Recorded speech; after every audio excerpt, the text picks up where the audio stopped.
आज हम लोग बीएड थर्ड सेम में क्या पढ़ेंगे, इतिहास के शिक्षण सूत्रों का महत्व और उदाहरण से उपयोगिता। यानी कि हमारे क्या क्या शिक्षण सूत्र होते हैं और उसकी उपयोगिता। ठीक है। शिक्षण कला का दक्षता प्राप्त करने के लिए विषय वस्तु के विस्तृत ज्ञान के साथ साथ शिक्षण सिद्धांतों का भी ज्ञान होना आवश्यक है। क्या होना चाहिए? उनके ज्ञान होना आवश्यक है। शिक्षण सिद्धांतों के समुचित उपयोग के लिए मनोविज्ञान एवं शिक्षा शास्त्री जैसे कामनियस और हर्बर्ट स्पेंसर आदि ने अपने अनुभव के आधार पर शिक्षण के कुछ सामान्य नियम निर्धारित किए हैं। क्या कि हर्बर्ट स्पेंसर और कामनियस ने निर्धारण किए हैं क्या सामान्य नियम, ताकि वे शिक्षण को अधिक प्रभावशाली बनाया जा सके। हम लोग कुछ नियम बनाते हैं शिक्षा को प्रभावशाली बनाने के लिए। तो जैसे लिखा है कि इसमें छात्र अधिक सीख सकते हैं। इन्हें बाद में भी शिक्षण सूत्र की संज्ञा दी जाती है। शिक्षण सूत्र शिक्षण में शिक्षक की सहायता करते हैं कि शिक्षण कब और किस प्रकार किया जाए जिससे छात्रों को अधिक से अधिक ज्ञान अर्जित हो और लाभान्वित कर सकें। ठीक है, कि हम लोग जितना पढ़ाएंगे बच्चों को कितना फ़ायदा होगा और कितना उससे उनको लाभ मिलेगा। डिमांड के अनुसार शिक्षण सूत्र प्रदर्शित करते हैं जिससे कि सिद्धांतों के व्यवहार की सहायता के लिए उन्हें अपेक्षा की जाती है। ठीक है, हम लोग सूत्र पढ़े थे, लेसन प्लान बनाए थे, सूत्र बताए थे आप लोग को। ज्ञात से अज्ञात की ओर, सरल से जटिल की ओर, स्थूल से सूक्ष्म की ओर, पूर्ण से अंश की ओर, अनिश्चित से निश्चितता की ओर, विशिष्ट से सामान्य की ओर, अनुभव से तर्क की ओर और विश्लेषण से संश्लेषण की ओर और प्राकृतिक अनुसरण। यानी कि हमारा पहला क्या है? ज्ञात से अज्ञात की ओर। पहला टॉपिक दिख रहा है आप लोग को, ज्ञात से अज्ञात की ओर। ठीक है, फिर ज्ञात से अज्ञात की ओर में क्या लिखा है? इस सूत्र का अभिप्राय बालक के अर्जित ज्ञान ऐतिहासिक आधार पर नवीन अज्ञात ऐतिहासिक ज्ञान, यानी कि जो हमारा ऐतिहासिक ज्ञान है उससे हम और नवीन जिसको हम नहीं जानते उस तरफ जाते हैं, अज्ञानता की ओर जाते हैं। इसके लिए शिक्षक को अपना पाठ्य प्रारंभ करने से पूर्व उसके बारे में जानना। मैं सबसे पहले बताई थी आप लोग को प्रस्तावना प्रश्न बनाना है तो क्या है, जो भी जाएंगे हम लोग उसके बारे में पहले पूछेंगे जाके उस बच्चे उस चीज़ से अवगत हो सके कि वह जिस विषय वस्तु का ज्ञान बालकों को देने जा रहा है उस विषय में पहले से यह कितना जानते हैं। अतः इसके आधार पर उन्हें नवीन ज्ञान दिया जा सकता है।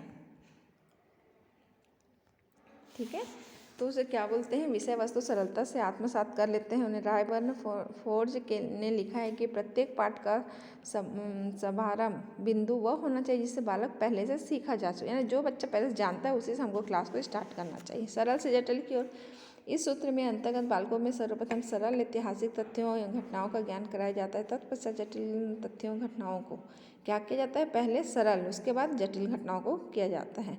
विषय वस्तु को इस क्रम में विभाजित कर लिया जाता है कि पहले सरल और तत्पश्चात क्रमानुसार एक जटिल पाठ आवे, यानी कि क्या है? सरल रहे फिर उसके बाद कठिन पाठ आगे बढ़े। ठीक है, बता चुकी हूँ इसको मैं।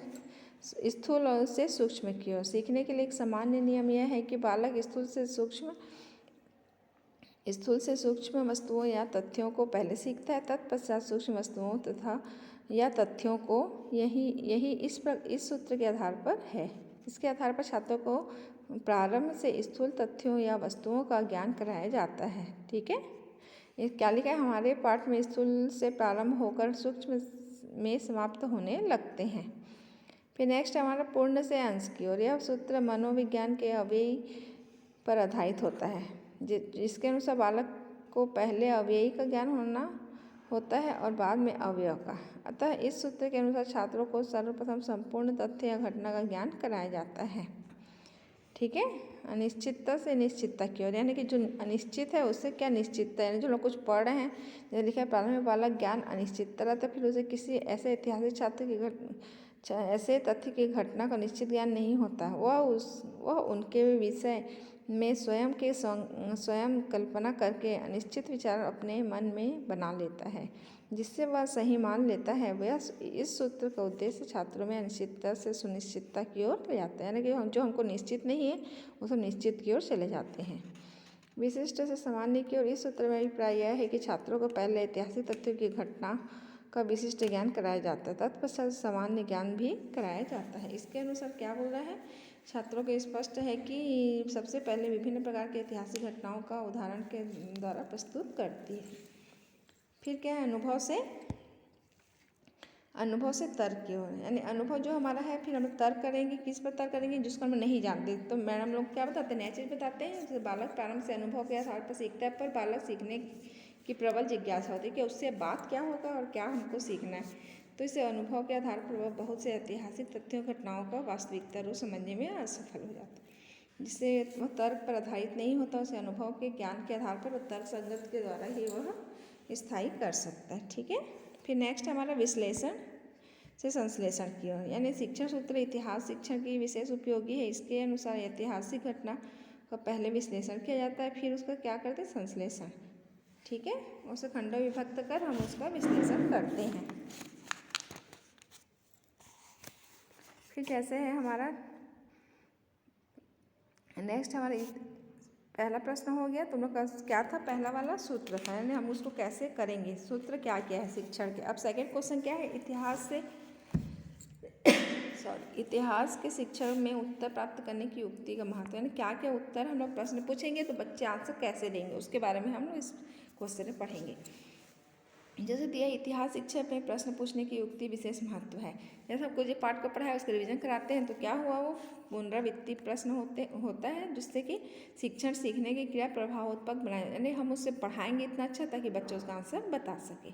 प्रश्न पूछने की परंपरा लक्ष्य बालकों के ज्ञान जांच करने व परंतु आधुनिक शैक्षणिक प्रक्रिया के प्रश्न को अधिक महत्वपूर्ण स्थान रखता है। ठीक है, प्रश्नों के प्रकार क्या क्या प्रश्न रहना चाहिए, जिससे हम लेसन प्लान बनाते हैं तो मैं सबसे पहले आप लोगों को क्या बताई थी, प्रस्तावना प्रश्न बनाई थी, उसके बाद विकासात्मक, विचारात्मक, समस्यात्मक, बोध और पुनरावृत्ति, यानी पूरा लेसन प्लान में ये सब क्वेश्चन को हम लोग डालेंगे। क्यों, क्योंकि प्रश्न के प्रकार हैं। तो पहला है प्रस्तावना प्रश्न। ये प्रश्न छात्रों के पूर्व ज्ञान की नवीनता ज्ञान से संबंधित करने के लिए पूछा जाता है। ठीक है, जो मतलब पहले से ज्ञान है उसके बाद अभी नए ज्ञान को के लिए किया जाता है। दूसरा विकासात्मक प्रश्न, यानी कि क्या है, जब प्रश्नों की सहायता से पाठ को विकास किया जाता है और इनसे पाठ के विकास में छात्रों की सक्रिय सहयोग प्राप्त होता है। थर्ड क्या है हमारे विचारात्मक प्रश्न, छात्रों के मस्तिष्क क्रियाशील रखने के लिए उनके विचार शक्ति का विकास के लिए पूछा जाता है। यानी विचार, यानी बच्चा क्या याद रखे और उसके विचार में मन में क्या बात आ रही है, इसलिए इस क्वेश्चन को पूछा जाता है।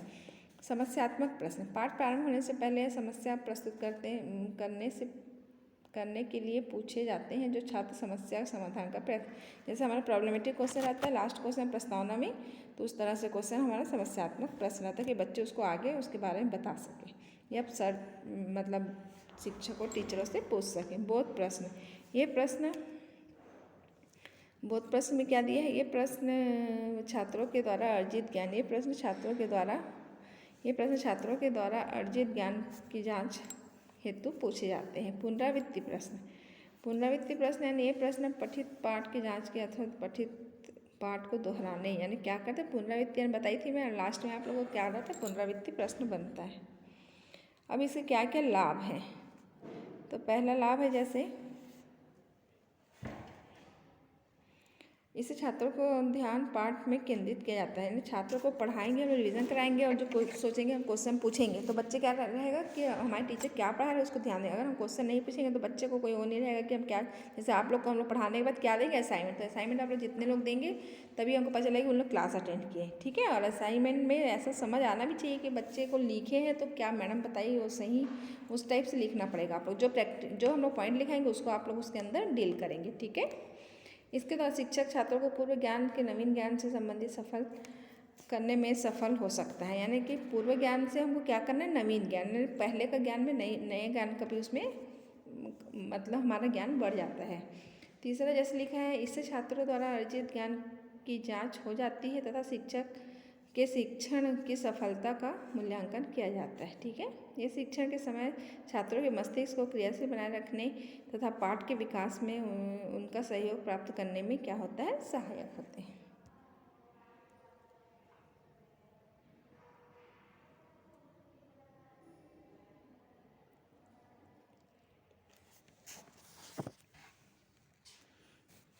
फिर हम लोग क्या करेंगे, उत्तर पूछने में सावधानियाँ हमको क्या क्या रहेगा,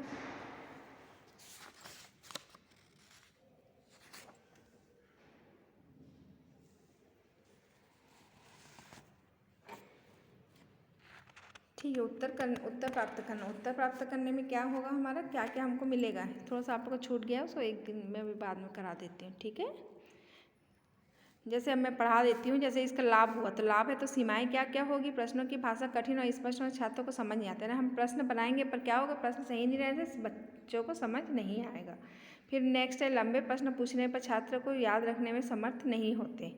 ठीक है, ज़्यादा लंबा रहेगा तो बच्चे क्या होगा, आंसर को नहीं बता पाते। प्रश्न पूछने के एक रूपता होने पर छात्र ऊब जाते। उसी टाइप का क्वेश्चन बार बार नहीं पूछना चाहिए। ठीक है, इतने इसके क्या हुए, लाभ हुए, सीमाएं हुए। फिर नेक्स्ट क्या है, सावधानियाँ। सावधानियाँ पहले है, प्रश्न के संक्षिप्त सीधे केवल एक विचार पूछे जाते हैं। प्रश्नों की भाषा सरल व स्पष्ट होनी चाहिए। क्या होनी चाहिए, प्रश्नों की भाषा सरल व स्पष्ट होनी चाहिए। प्रश्न पूछने के उपरांत छात्रों को सोचने में समय दिया जाना चाहिए, जिससे समय दिया जाना चाहिए। प्रश्न वो दोहराना नहीं चाहिए। हाँ या ना वाले प्रश्नों को प्रश्न नहीं पूछने चाहिए, दोहराना भी नहीं चाहिए। सिंपल क्वेश्चन भी नहीं पूछना चाहिए जिसमें जो किसी बच्चे हाँ ना में ही आंसर दें। फिर क्या है, हमारा पहला क्या था, हमारे प्रश्न के प्रकार। अब क्या है, हमारा उत्तर प्राप्त करना। इतिहास में पूछे जाने वाले सदृश से उत्तर प्राप्त करने की युक्ति भी विशेष महत्व रखती है। कला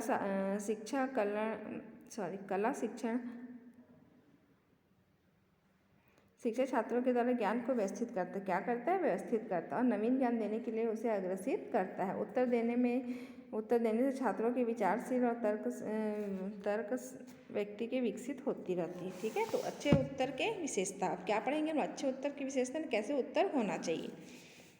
उत्तर शुद्ध और स्पष्ट भाषा में होनी चाहिए। उत्तर देने में केवल एक भाषा का ही उपयोग करना चाहिए। उत्तर सार्थक या अनुपयुक्त होना चाहिए। उत्तर पूर्ण वाक्य में होने चाहिए।